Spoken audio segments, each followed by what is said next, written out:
Holzheim, Bélgica. 29 de enero de 1945. 90 soldados alemanes han logrado rearmarse, subvirtiendo su captura y poniendo a sus 4 guardias estadounidenses de rodillas. El sargento Leonard Funk dobla la esquina y se encuentra solo ante una fuerza que lo supera 90-1.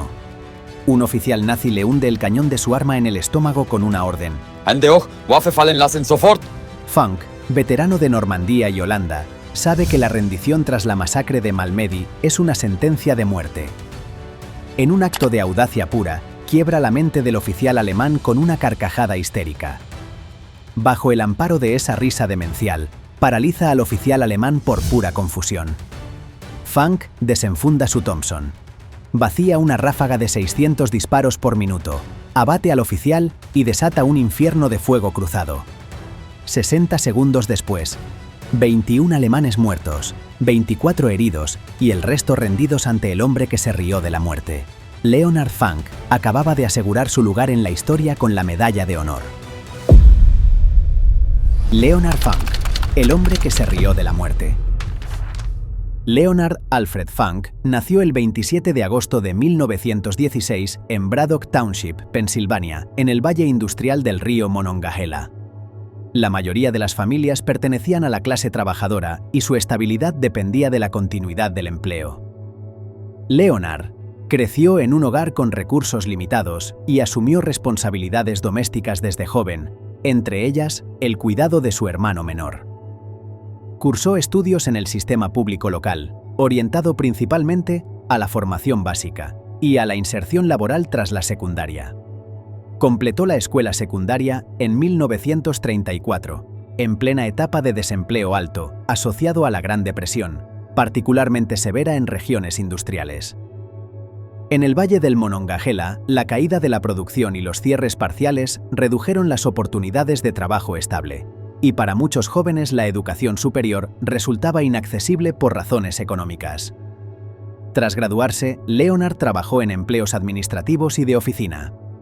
Durante la segunda mitad de los años 30, la recuperación económica fue irregular y el empleo en zonas industriales siguió dependiendo de la demanda del sector. Mientras tanto, Estados Unidos inició una preparación militar gradual ante el deterioro internacional. En 1940, el Congreso aprobó el primer reclutamiento obligatorio en tiempos de paz. Leonard Funk fue convocado y se presentó en el centro de inducción de Wilkinsburg. El proceso incluyó exámenes médicos, pruebas de aptitud y registro administrativo. Por su experiencia laboral, podía encajar en asignaciones de apoyo. Sin embargo, se ofreció voluntariamente para integrarse a las fuerzas aerotransportadas, que en 1941 aún estaban en desarrollo. Ese voluntariado implicaba un entrenamiento más exigente, con un filtro inicial físico y técnico, y posteriormente instrucción específica de paracaidismo mediante simulaciones en torres y saltos desde aeronaves. Leonard completó el curso y obtuvo la calificación de paracaidista. Fue asignado al prestigioso Regimiento de Infantería Paracaidista. La unidad se entrenó en distintas bases en Estados Unidos, incluido Camp Blanding, en Florida, con énfasis en tácticas de infantería, coordinación de pequeñas unidades, manejo de armamento individual y disciplina de campaña, orientada a operar tras aterrizajes dispersos y con apoyo limitado. A finales de 1943, se trasladó a Inglaterra e ingresó en la Airborne Division para prepararse para el asalto a Europa continental. En la madrugada del 6 de junio de 1944 comenzó la invasión aliada de Normandía.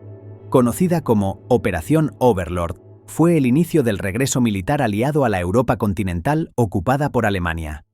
La 82ª División aerotransportada del Ejército de los Estados Unidos fue lanzada tierra adentro para apoyar el desembarco anfibio y proteger el sector occidental del dispositivo estadounidense. Leonard Funk participó en ese lanzamiento. Los objetivos inmediatos en el área estadounidense estaban ligados a dos necesidades: mantener abiertas las salidas desde la playa hacia el interior y evitar que unidades alemanas alcanzaran la costa con rapidez.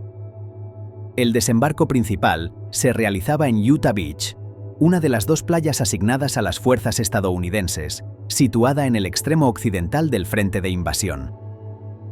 Para que esa fuerza anfibia pudiera avanzar, Era crucial impedir que el enemigo concentrara refuerzos en las carreteras y puentes del interior. La salida desde Inglaterra tuvo lugar la noche del 5 de junio. Los paracaidistas viajaban en aviones de transporte Douglas C-47 con el equipo sujeto al cuerpo.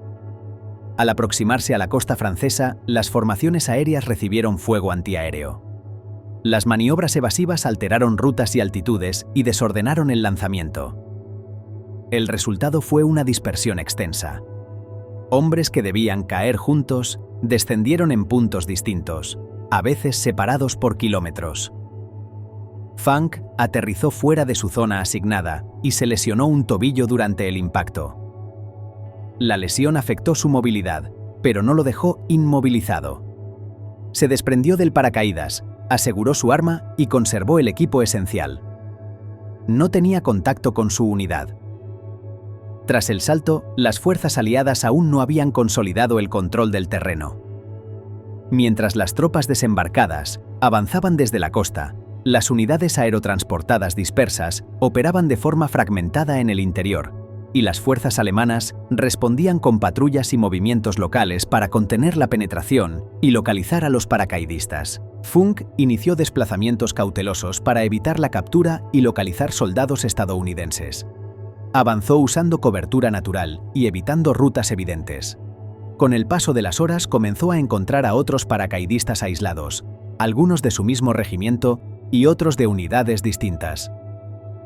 La dispersión había quebrado la organización original, y los grupos se formaban por proximidad y necesidad. Sin mediar designación formal, Funk asumió la conducción del desplazamiento. Tomaba decisiones de dirección y seguridad, y los demás las seguían.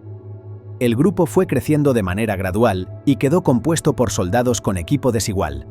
Algunos habían perdido parte del material durante el salto. Otros tenían munición limitada o heridas menores.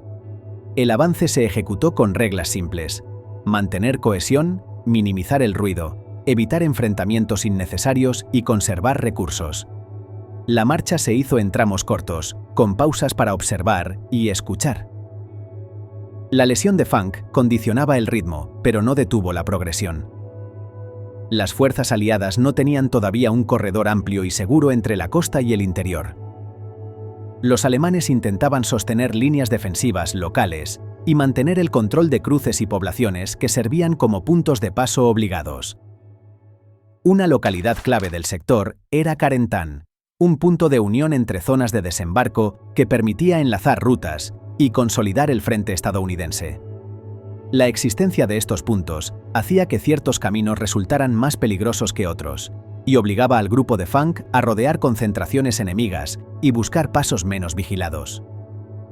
Las limitaciones logísticas fueron constantes. Cada hombre dependía del equipo conservado tras el salto. Las raciones eran escasas, el acceso a agua irregular y el material sanitario mínimo. Esto imponía un criterio simple: no detenerse demasiado tiempo y no gastar munición salvo necesidad. El contacto con civiles franceses se mantuvo limitado y se orientó a obtener información básica sobre direcciones y presencia alemana cercana.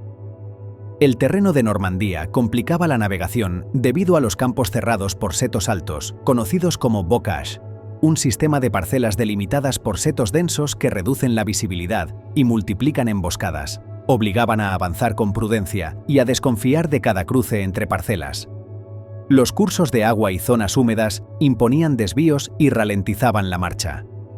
Las poblaciones se evitaron siempre que fue posible por riesgo de puestos de control o vigilancia alemana. Durante el tránsito, se produjeron contactos esporádicos con fuerzas alemanas. El grupo evitó el combate. En una ocasión, permanecieron ocultos mientras soldados alemanes pasaban por un camino cercano. En otra, fue necesario cruzar un espacio abierto cerca del amanecer, y lo hicieron dividiéndose para reducir exposición. No se registraron enfrentamientos prolongados durante este desplazamiento. La orientación se sostuvo mediante observación del terreno, referencias generales y correcciones en función de actividad enemiga. El avance no fue continuo ni directo, sino condicionado por la necesidad de rodear zonas peligrosas. El desplazamiento tras líneas alemanas se extendió alrededor de 10 días. El enlace con fuerzas estadounidenses que avanzaban desde la costa se produjo hacia el 17 de junio de 1944. Una vez identificados, los hombres fueron contabilizados y reincorporados a una estructura formal de mando. El resultado inmediato para Funk fue doble. El grupo alcanzó líneas aliadas sin bajas durante el tránsito, y su conducta quedó reflejada en informes posteriores. Por su actuación, recibió la Silver Star por liderazgo y valor, la Bronze Star por servicio meritorio y el Purple Heart por la herida sufrida en el salto. A escala de campaña, el combate en Normandía continuó durante semanas. Tras asegurar el frente inicial, las fuerzas aliadas ampliaron gradualmente su control del terreno. Capturaron el puerto de Cherburgo a finales de junio para mejorar el suministro y sostuvieron combates intensos en el interior hasta romper el estancamiento. A finales de julio, la Operación Cobra abrió una ruptura estadounidense desde Normandía, acelerando el colapso de las defensas alemanas en la región. En agosto, el cerco de Falaise redujo de forma severa la capacidad alemana en el oeste de Francia y permitió una retirada desordenada. El resultado fue la liberación de Normandía hacia finales de agosto de 1944, con el avance aliado hacia el Sena, y, poco después, la liberación de París. Tras la reorganización posterior al desembarco, el Regimiento de Infantería Paracaidista 508 continuó operando en Francia como parte de la 82ª División Aerotransportada. Normandía estableció el patrón de la campaña occidental. Primero asegurar un punto de entrada, después sostenerlo bajo presión y finalmente romper hacia el interior con fuerzas acumuladas. Para Funk, el inicio de esa campaña quedó marcado por un salto disperso, una lesión que limitó su marcha y un desplazamiento prolongado hasta reenlazar con las fuerzas principales. El 17 de septiembre de 1944, las fuerzas aerotransportadas aliadas iniciaron una operación en los Países Bajos ocupados para abrir un corredor hacia el norte mediante la captura y defensa de puentes. El ejército de los Estados Unidos participó con misiones asignadas al norte de la frontera belga, destinadas a asegurar áreas de paso y proteger zonas necesarias para la llegada de refuerzos. A diferencia del lanzamiento en Normandía, el salto se realizó de día para mejorar la concentración del descenso y la reunión inmediata de unidades. Esa decisión incrementó la exposición al fuego enemigo durante la aproximación y el descenso. Leonard Funk, ya suboficial, participó en la primera fase del lanzamiento en territorio neerlandés. Los aviones de transporte Douglas C-47 se aproximaron en oleadas a las zonas designadas y los paracaidistas aterrizaron en un margen más cercano a lo planificado, que en junio. Tras el aterrizaje, las compañías se reagruparon, contabilizaron personal, recuperaron contenedores de equipo lanzados por separado y verificaron el estado de armas y comunicaciones. El regimiento recibió misiones orientadas a asegurar áreas de aproximación, controlar rutas secundarias y proteger zonas destinadas al aterrizaje de planeadores que transportaban equipo pesado y suministros. Los planeadores eran aeronaves sin motor remolcadas hasta el área de operación y liberadas para aterrizar. Su baja velocidad y trayectoria predecible los hacía vulnerables al fuego desde tierra. Durante las primeras horas, la Compañía C del primer batallón ejecutó tareas de seguridad local, control de cruces, establecimiento de posiciones defensivas temporales y patrullas de reconocimiento. En paralelo, se detectó fuego antiaéreo alemán dirigido contra los planeadores que estaban entrando al sector. La continuidad de los aterrizajes era crítica, porque esos planeadores traían elementos necesarios para sostener la operación, incluidos vehículos ligeros, munición, armas de apoyo y material médico. La observación en tierra identificó el origen del fuego en una posición con 3 cañones antiaéreos ligeros de 20 milímetros, del tipo utilizado por el ejército alemán para batir objetivos a baja altitud. La ubicación estaba protegida por infantería y contaba con fortificación básica mediante sacos de arena y parapetos. El emplazamiento tenía una ventaja inmediata.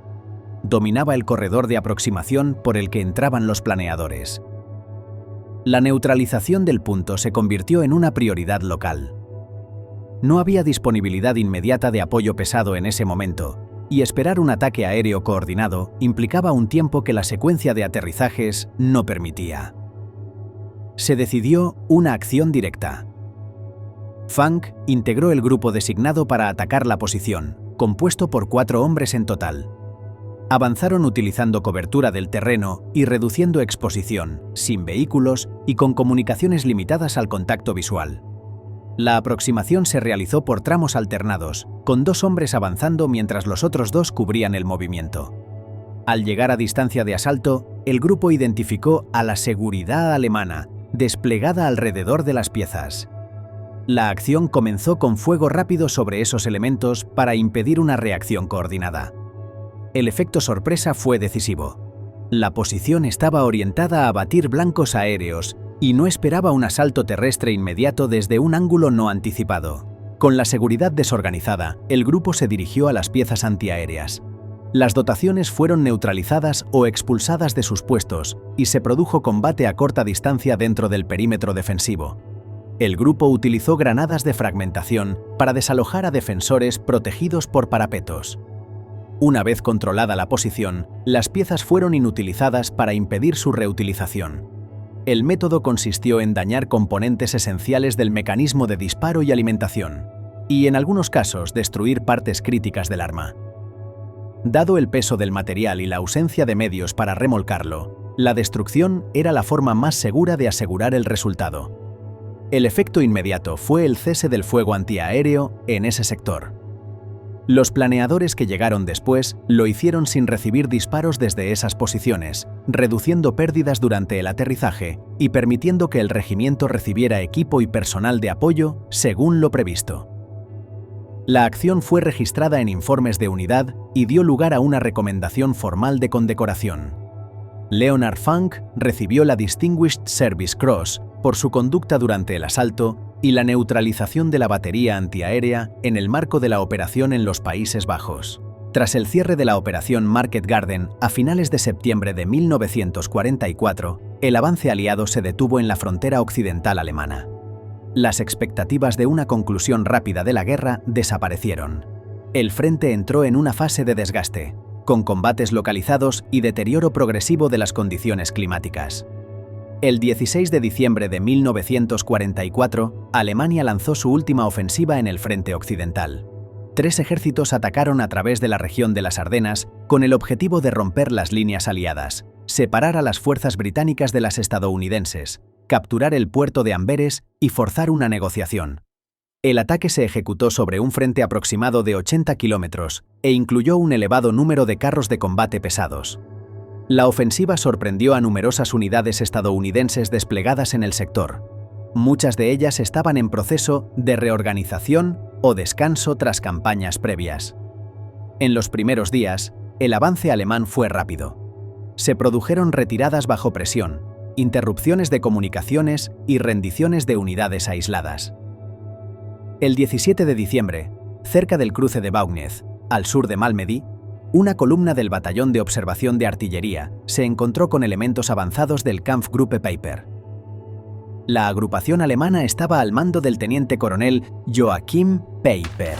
Tras un breve enfrentamiento, los tanques alemanes superaron el armamento ligero estadounidense. Sin posibilidad de resistencia, las tropas se rindieron y fueron desarmadas en el acto. El teniente Virgil Lary ordenó a sus hombres entregar las armas. Aproximadamente 120 prisioneros fueron agrupados bajo vigilancia alemana. Durante este proceso, algunos soldados alemanes les quitaron relojes, anillos y cigarrillos. A media tarde, 2 vehículos blindados alemanes se detuvieron junto al campo y abrieron fuego con ametralladoras. Los primeros disparos alcanzaron a los hombres situados en las filas delanteras. Algunos intentaron huir hacia el bosque cercano. El soldado Kenneth Ahrens recibió un disparo por la espalda mientras corría. La bala atravesó su pulmón izquierdo y sobrevivió. El soldado Homer Ford cayó al suelo fingiendo estar muerto. Un soldado alemán le disparó a corta distancia y el proyectil le rozó el cráneo sin penetrarlo. El tiroteo se prolongó durante varios minutos. Soldados alemanes recorrieron el campo disparando a los heridos y a quienes mostraban signos de vida. El cabo Ralph Lowe permaneció inmóvil bajo 2 cuerpos durante más de 1 hora. El sargento Kenneth Garrett esperó hasta que oscureció para arrastrarse hacia el bosque. 84 soldados estadounidenses murieron en el lugar.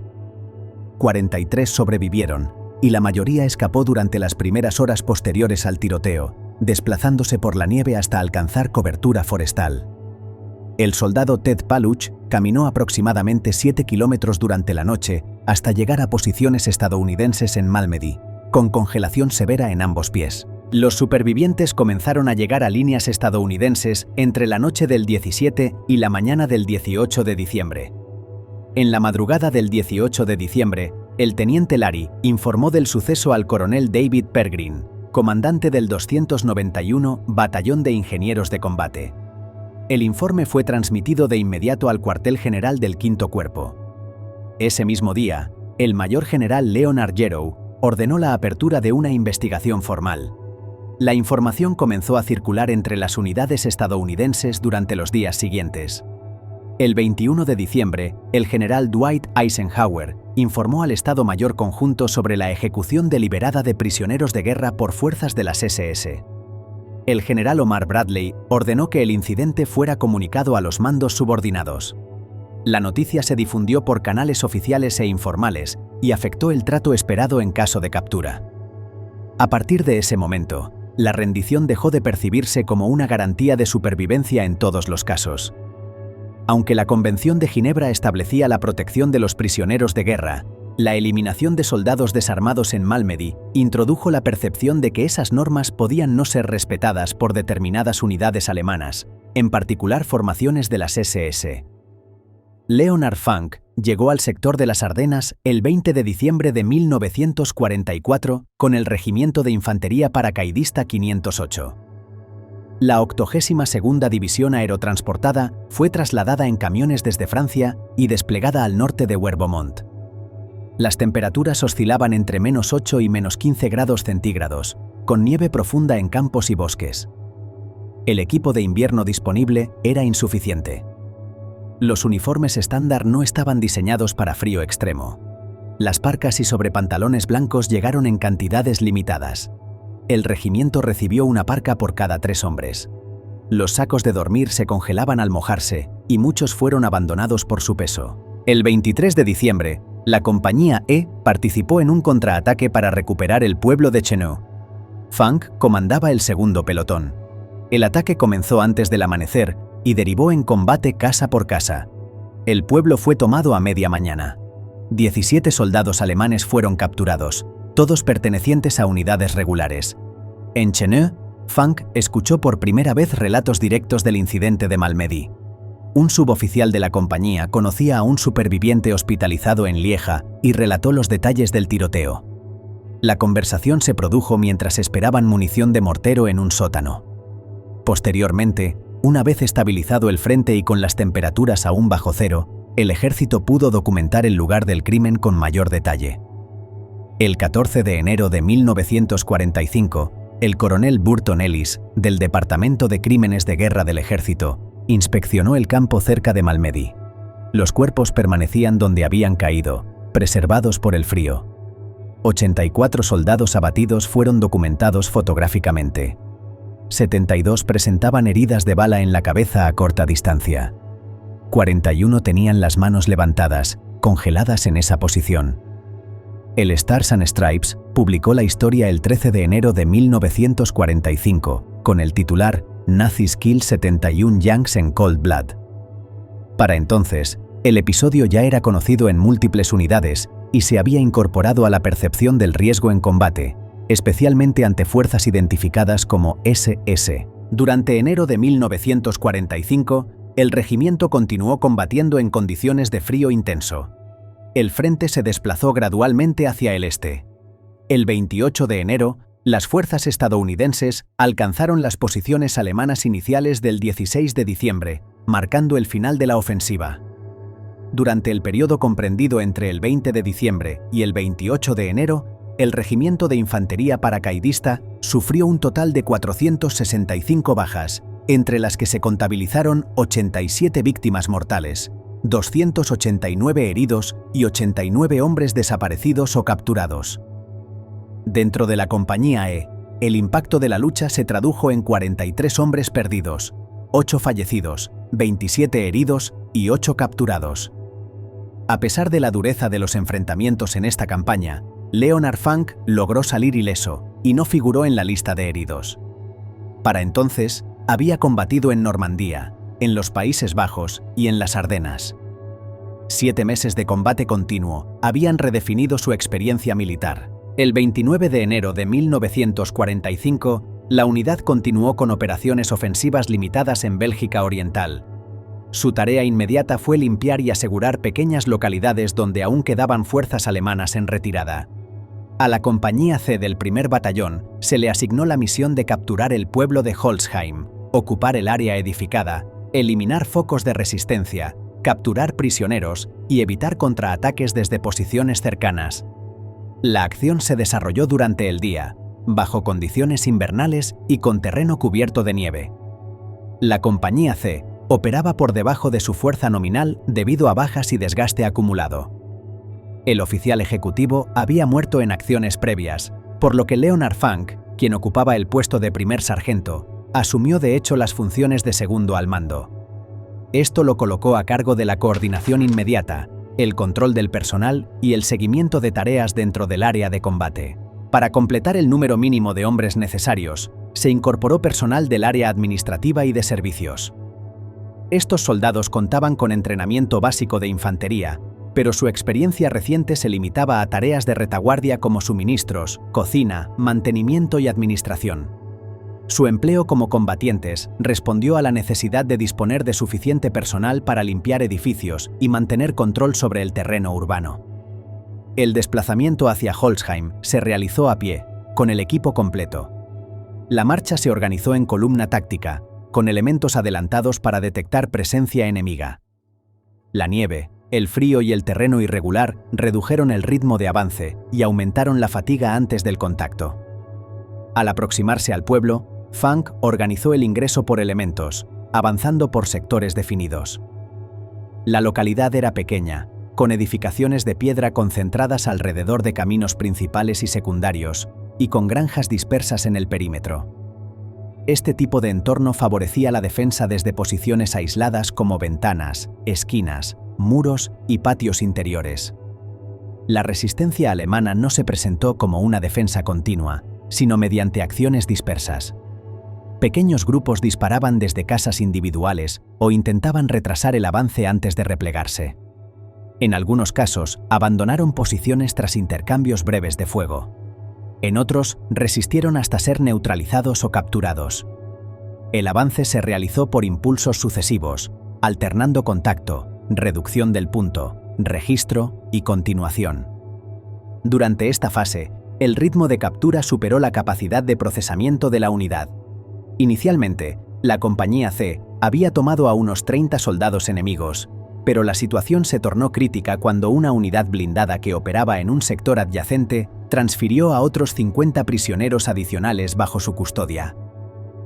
Para optimizar los recursos de una compañía que operaba a menos del 75% de su fuerza nominal, el mando decidió centralizar a los 90 alemanes en un solo punto de reunión. Los prisioneros fueron concentrados en el patio de una granja de aproximadamente 250 metros cuadrados, un espacio abierto delimitado por gruesos muros de piedra y edificaciones que ofrecían un único punto de entrada y salida. Debido a la escasez de efectivos, donde cada fusilero era vital en la línea de avance, se asignó una dotación mínima de solo 4 soldados para la vigilancia. Esto creó una proporción de custodia sumamente peligrosa de más de 20 prisioneros por cada guardia estadounidense. Las armas confiscadas, una mezcla de fusiles Kar-98K, subfusiles MP-40 y ametralladoras ligeras MG-42, no fueron evacuadas, sino que se apilaron en un montón a menos de 15 metros del grupo principal, dentro del mismo recinto. Mientras el grueso de la compañía C se dispersaba para asegurar los sectores periféricos de Holzheim, la granja se convirtió en un polvorín táctico. Una masa de casi un centenar de soldados enemigos, desarmados pero físicamente superiores en número, custodiados por apenas un binomio y medio de centinelas en un área aún no pacificada por completo. En un momento posterior, un grupo de 20 soldados alemanes en patrulla se aproximó a la granja. vestían camuflaje invernal claro, lo que dificultó su identificación en el entorno nevado. Lograron acercarse hasta una distancia efectiva antes de ser identificados como amenaza. La acción fue rápida. Los 4 guardias fueron desarmados y obligados a arrodillarse en el patio. En pocos segundos, el control del punto pasó a manos alemanas, que contaban con superioridad numérica y armamento. Una vez neutralizados los guardias, los alemanes liberaron a los prisioneros concentrados en el patio. Parte de estos recuperó armas del montón previamente confiscado. En pocos minutos, el punto de custodia se transformó en una concentración de fuerza alemana armada. La suma de los prisioneros liberados y el grupo que ejecutó la liberación elevó el número total a aproximadamente 90 hombres. Bajo la dirección de un oficial alemán, comenzaron a redistribuir armas, reorganizar grupos y adoptar posiciones con la intención de lanzar un ataque contra la Compañía C desde la retaguardia, aprovechando que sus elementos se encontraban dispersos en tareas de limpieza dentro del pueblo. Funk regresó al área de la granja para verificar la situación. Al entrar en el patio, se encontró con una concentración de soldados alemanes armados y con los 4 guardias arrodillados, desarmados y bajo amenaza. Un oficial alemán avanzó hacia él y le ordenó rendirse, apuntándole a corta distancia con un subfusil. Funk no se rindió de inmediato. Comenzó a reír, según consta en la citación oficial y en testimonios posteriores. Mientras aparentaba cumplir la orden, realizó un movimiento controlado para llevar su arma a posición de empleo. El oficial interpretó el gesto como una entrega. Cuando el arma estuvo alineada, Funk abrió fuego a quemarropa y abatió primero al oficial alemán. De inmediato continuó disparando contra los soldados cercanos. La eliminación del mando y el efecto sorpresa provocaron una ruptura inmediata del control alemán en el patio. Al mismo tiempo, Funk dio órdenes a los guardias sometidos para que tomaran armas. Los 4 reaccionaron de inmediato, se armaron con el material disponible y comenzaron a disparar. El combate se desarrolló a muy corta distancia, en un espacio reducido, con movimientos limitados y tiempos extremadamente breves. Algunos intentaron devolver el fuego sin coordinación, otros buscaron cobertura y otros optaron por rendirse. No hubo tiempo ni espacio para reorganizar una defensa coherente. La duración total del enfrentamiento fue muy corta, entre 30 y 60 segundos desde los primeros disparos hasta el cese general del fuego. Durante el intercambio murió al menos un soldado estadounidense adicional en las proximidades. Los registros oficiales consignan 21 soldados alemanes muertos y 24 heridos. El resto se rindió nuevamente. Tras el cese del fuego, Funk y los soldados estadounidenses presentes aseguraron el patio, reagruparon a los prisioneros y separaron a los heridos. Otros elementos acudieron al punto al oír el tiroteo, reforzando la custodia y ampliando el perímetro de seguridad. Las armas fueron retiradas del alcance de los prisioneros y aseguradas dentro de una edificación bajo control directo. Los heridos recibieron atención básica según los recursos disponibles. Los muertos fueron retirados del patio para despejar el área. Funk informó del incidente a la cadena de mando y solicitó apoyo para evacuar prisioneros y heridos y reforzar la seguridad del punto. La Compañía C continuó la ocupación y aseguramiento de Holzheim y completó la misión asignada. Al final del día se establecieron posiciones defensivas en el perímetro para prevenir infiltraciones nocturnas. La entrega de la Medalla de Honor ocurrió el 5 de septiembre de 1945 en la Casa Blanca, varios meses después del final de la guerra en Europa. El presidente Harry Truman impuso personalmente la condecoración a Leonard Funk en una ceremonia que incluyó a otros soldados reconocidos. La Medalla de Honor se sumó a otras condecoraciones que Funk había obtenido durante el conflicto. Entre ellas, la Cruz por Servicio Distinguido por una acción en los Países Bajos en septiembre de 1944, vinculada a la neutralización de posiciones antiaéreas. También se registra la Estrella de Plata por liderazgo en Normandía, cuando condujo a 18 hombres a través de territorio controlado por el enemigo. Se suma la Estrella de Bronce por servicio meritorio y se registran 3 corazones púrpura por heridas recibidas en distintas fases de la guerra. Además, recibió condecoraciones de países aliados. Francia le otorgó la Cruz de Guerra con Palma. Bélgica le concedió la Orden de Leopoldo. Los Países Bajos le confirieron la Orden Militar de Guillermo, una de sus condecoraciones militares más altas. Tras la desmovilización, Funk regresó a Pensilvania y organizó su vida alrededor del trabajo y su familia. Ingresó a la Administración de Veteranos, donde se ocupó de tareas relacionadas con expedientes, atención a veteranos y supervisión de equipos. Su carrera en esa institución se extendió por 27 años. Con el tiempo alcanzó puestos de mayor responsabilidad, incluyendo la jefatura de división en la Oficina Regional de Pittsburgh. En el ámbito personal, se estableció con su esposa Gertrude. Tuvieron 2 hijas y residieron en McKeesport, Pensilvania. En su vida diaria era descrito como una persona reservada, y quienes lo conocieron señalaron que rara vez hablaba de combate o de su propia historia militar. Leonard Funk murió el 20 de noviembre de 1992 a los 76 años. La causa fue cáncer. Fue enterrado en el Cementerio Nacional de Arlington. En ese momento era identificado como el último receptor vivo de la Medalla de Honor perteneciente a la División Aerotransportada número 82 por la Segunda Guerra Mundial. Durante los años posteriores, su nombre permaneció presente sobre todo en ámbitos militares y locales. Con el tiempo se consolidaron homenajes visibles. En una base militar en Carolina del Norte, se dio su nombre a un centro de acondicionamiento físico. En Pensilvania se asignó su nombre a una carretera. En McKeesport se impulsaron iniciativas municipales como placas conmemorativas y menciones en actividades dedicadas a veteranos. En 2023, una oficina postal en McKeesport fue dedicada oficialmente con su nombre. La ceremonia incluyó autoridades locales, representantes políticos, veteranos y familiares. Con el paso de las décadas, el hecho de Holzheim se convirtió en el punto de origen de su memoria pública. La condecoración reconoció una acción concreta y sus resultados quedaron registrados. 21 muertos, 24 heridos, el resto rendido y el control recuperado. A partir de ese núcleo se construyó todo lo que vino después, desde la ceremonia de 1945 hasta los homenajes que fijaron su nombre en espacios públicos.